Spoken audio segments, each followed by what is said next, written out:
el penúltimo, digamos, proceso que ustedes tienen en el manual es el fenómeno de la memoria. Como les decía hace un rato, el aprendizaje implica el estudio de la memoria. Todo lo que hemos visto implica, digamos, mantener en el sistema esas relaciones entre eventos.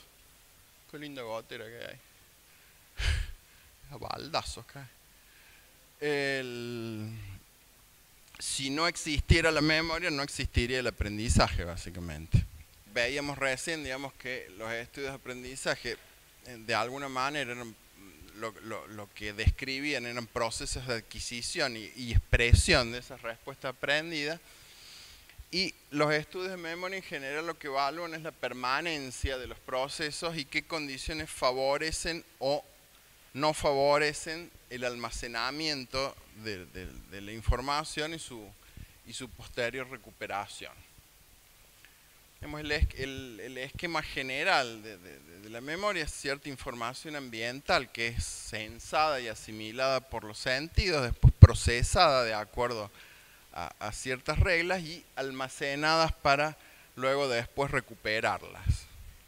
Ustedes tienen básicamente dos modelos de memoria, el modelo a corto, le llama memoria a corto plazo y modelo de memoria a largo plazo. ¿Se acuerdan que en una clase lo nombramos de memoria a largo plazo, que estudiamos con esta organización de categorías jerárquicas que era parecida a lo que Marino relacionaba como está estructurada una teoría? Yo les decía que la memoria a largo plazo de alguna manera funciona como un explorador de Windows bien organizado. Uno de los primeros modelos, estos son modelos básicamente de raigambre cognitiva. Uno de los primeros modelos formulados de la memoria es el modelo que se llama de Atkinson y Shiffrin, que prevé básicamente tres componentes.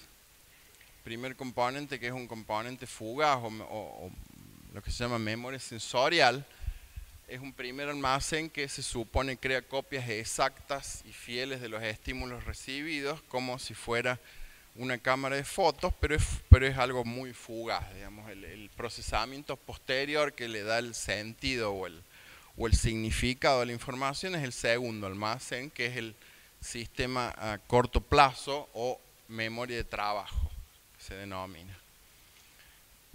Y una información transformada y codificada de manera lingüística y que tiene la característica de que si no hay un repaso, decae y tiende a ser fugaz, a evanecerse, digamos, a desaparecer. Digamos, la información se olvida.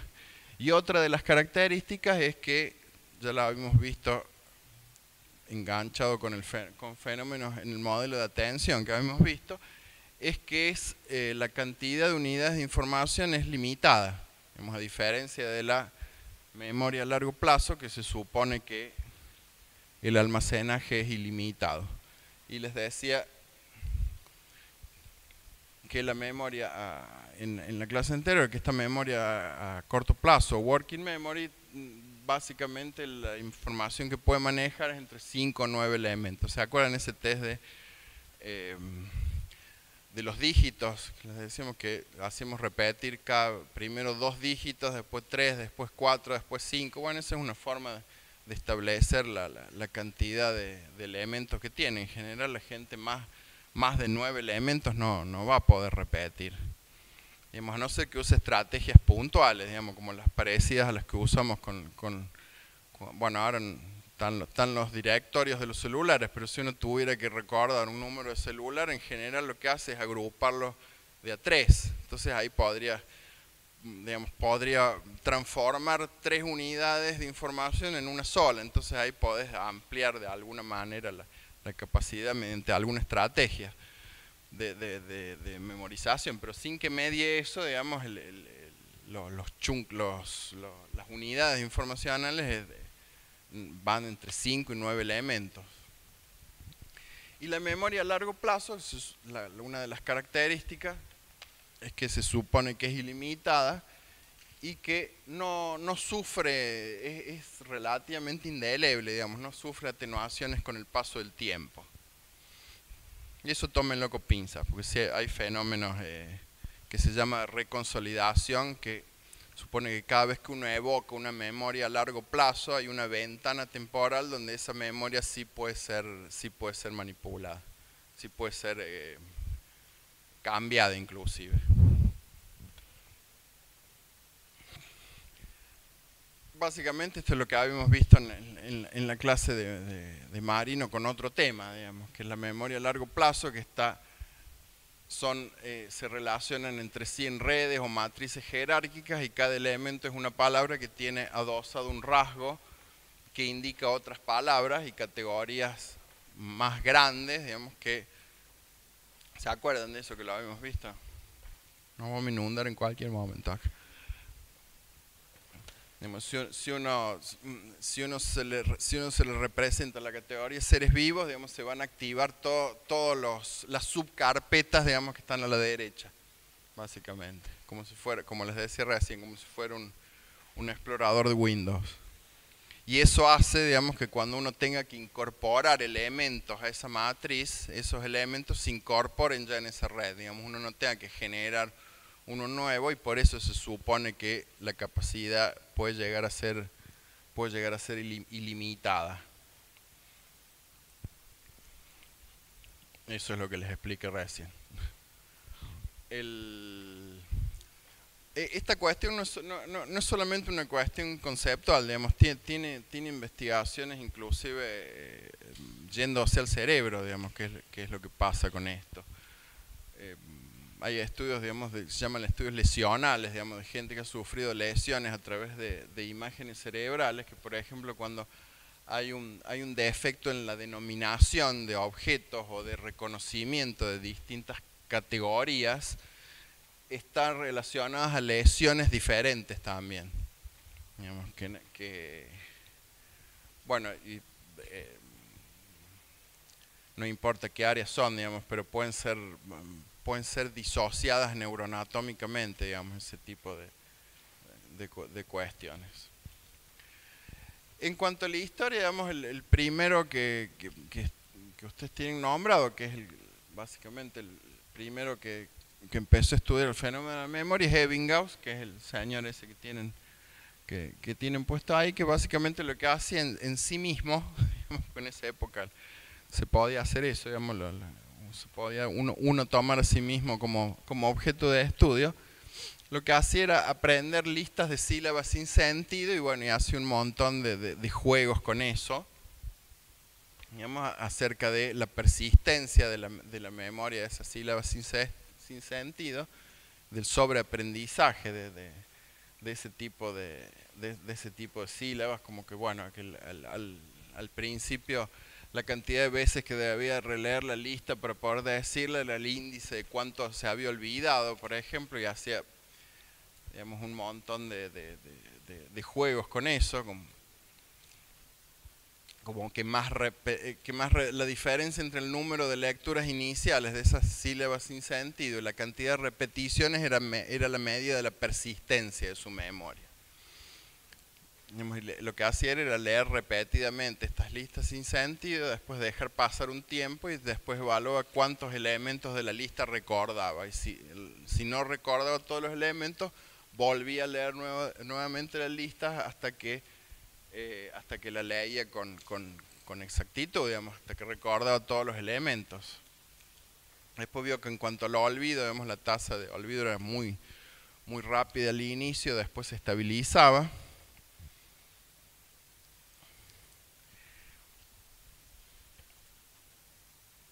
Y después, digamos, vio esta cuestión del sobreaprendizaje, que básicamente que es a mayor lectura inicial había una relación directa entre la cantidad de lecturas y el tiempo por olvidar las listas, básicamente. De eso lo más importante, digamos, es el olvido. Como el fenómeno del olvido, como un fenómeno, no como un fallo en la memoria, sino como un componente del sistema, básicamente. Como un rasgo del funcionamiento de la memoria. La pregunta después de Ebbinghaus, digamos, era si olvidar algo implica que esa memoria no está, o que la ruta de acceso a esa memoria es la que no encontramos. Y la respuesta, digamos, que se dio posteriormente es la segunda, digamos, que si hay alguna memoria que está adquirida, en algún lado está, digamos, que es la ruta de acceso la que de alguna manera es la que hay que encontrar. Y así Tulving es una de las definiciones, digamos, de olvido, es decir, incapacidad para expresar una memoria previamente adquirida. En la época del investigador que nombramos recién, de Ebbinghaus, se sostenía que esas memorias desaparecían, y después, digamos, lo que se empezó a ver es que bajo ciertas condiciones esas memorias se podían volver a pescar, digamos, volver a expresar. Y Tulving es el que formuló su principio, que se llama principio de codificación específica, que es facilitar el recuerdo cuando la evaluación de la memoria es en condiciones similares de aquellas en que originalmente se adquirió. Es decir, el mismo lugar, en compañía de las mismas personas, hasta bajo un estado humoral, digamos, o de ánimo equivalente. Uno de los experimentos más pintorescos que ustedes tienen ahí es el de los buzos, digamos, buzos que se les enseñan listas de palabras en dos condiciones diferentes, ya sea en la superficie o debajo del agua, y después se los evaluaba en uno de ambos contextos, es decir, o bajo el agua cuando los adquirió, o en la superficie cuando los adquirió, o cruzado. Entonces los adquirió en la superficie, bajo el agua, o viceversa. Cuando tanto la adquisición y la evocación eran en la misma condición, aumentaba muchísimo la expresión de la memoria, mientras que se perdía cuando las condiciones eran cruzadas o no eran similares. Una de las explicaciones es que una traza de memoria, digamos, un recuerdo, no se almacena en un hecho aislado, digamos, y estos reactivadores, digamos, es decir, introducir en la evaluación algunos atributos de la memoria original, como puede ser el contexto donde fue adquirida, hace que uno pueda volver a pescar esa memoria. Sería como que la memoria no es un hecho aislado, sino que es una configuración de cosas. Entonces usted tiene varios elementos, y trayendo de nuevo el elemento A, va a traer el elemento Z, que es el que usted quiere volver a pescar. Y sí. Cuando sueños pasa algo parecido. ¿Cómo? Cuando sueños puede que pase algo parecido, que no lo recuerdo porque es muy diferente, pero veo una cosa y me hace acordar del sueño. Y con los sueños, digamos, hay un fenómeno particular, que en general el sueño que vos recordás es el último. Vos tenés 4 periodos. En general, cuando uno sueña, los periodos que se llaman sueños REM. Como que en general se dan 3 o 4 en cada episodio de algo así, digamos, porque son distintas ondas cerebrales, digamos, que correlacionan con lo que llama la arquitectura del sueño, la estructura del sueño. Lo que vos recordás es el último, digamos, vos has soñado un montón de otras cosas y no las recordás, digamos, porque has tenido otros periodos REM. Esta cuestión de las reactivaciones, digamos, vinculadas con el fenómeno del aprendizaje operante, se da hasta en niños pequeños, en bebitos hasta de 3 meses se ha visto. Hace unos años fueron muy leídos estos estudios de una investigadora que está citada ahí, Carolyn Robbie Collier se llama, que básicamente lo que hacía es entrenarlos en una tarea de aprendizaje operante, que es algo que vieron que a todos los bebés les gustan los bobachitos, esos que hacen ruido y luces. La que se le ocurre a esta persona era que tengan control sobre eso. Digamos, ponerles un piolín básicamente en el piecito, y cuando los extendiendo la pierna los activaban a ese carrusel. Después de varios días, digamos, se lo volvía a poner el bebé en el set digamos, experimental, y aparentemente el tipo se había olvidado de la cuestión, no se acordaba, digamos, hablar en términos más coloquiales, esta relación. Sin embargo, si 24 horas antes se lo volvía a poner en el contexto donde se había adquirido esa memoria, sí volvían a ejecutar, digamos, esa conducta operante del pataleo, de la evaluación posterior. De la evaluación posterior, digamos, lo que te dice es que había un grupo, digamos, que vos, después de cierto tiempo, lo ponías al bebé con el piolín y el carrusel, el bebé no hacía nada. A otro grupo de bebés que antes lo habían puesto en la cuna sin que haga esa conducta operante, digamos, haciendo de reactivador de esa configuración de memoria, digamos, ese grupo sí se acordaba de la relación operante y volvía a mover el pie para prender el carrusel de lucecitas y colores. Esto tiene que ver básicamente con lo que se llama teorías de la recuperación, digamos, que todo lo aprendido quede en algún lugar de la memoria, que lo olvido es la incapacidad para, lo que les decía recién, para acceder a la ruta, digamos, para recuperar esos elementos de la memoria. Y lo que se ve en la memoria es como un archivo con ficheros que no se pierden, pero es complicado encontrar el lugar donde están. Y precisamente los reactivadores servirían para esto, digamos, para encontrar la ruta. Por eso, por ejemplo, las pruebas de recuerdo libre son mucho más difíciles que las de reconocimiento. Digamos. La prueba de recuerdo libre es que yo te diga, nómbrame palabras que empiecen con P, por ejemplo. Versus pruebas de reconocimiento, digamos. Recordar nombres de película con fotos de los personajes, por ejemplo. Otra prueba de reconocimiento es lo que tienen ustedes, las pruebas de múltiple opción. Es una prueba donde funciona mucho la memoria de reconocimiento. No es una prueba de recuerdo libre, que yo digo, bueno, a ver, exponga la teoría de Peiro y Salvador. Eso sería más una prueba de recuerdo libre. En una prueba más estructurada de múltiple opción, vos reconoces, digamos, bueno, ¿qué sostiene Peiro y Salvador? Que la psicología era una ciencia, ¿cómo era? Paradigmática, lo que sea. Vos lo que estás haciendo es reconocer ciertos conceptos. No es una evocación libre. Así que bueno, básicamente lo que hemos visto son dos tipos de aprendizaje en la primera parte, y en la segunda parte hemos visto un esquema básico, digamos, de lo que los tres primeros almacenes de memoria, y después una pequeña introducción histórica al estudio de la memoria y a estas teorías de la recuperación. Y nos vemos el martes. ¿Hoy es? Jueves, está bien, el martes.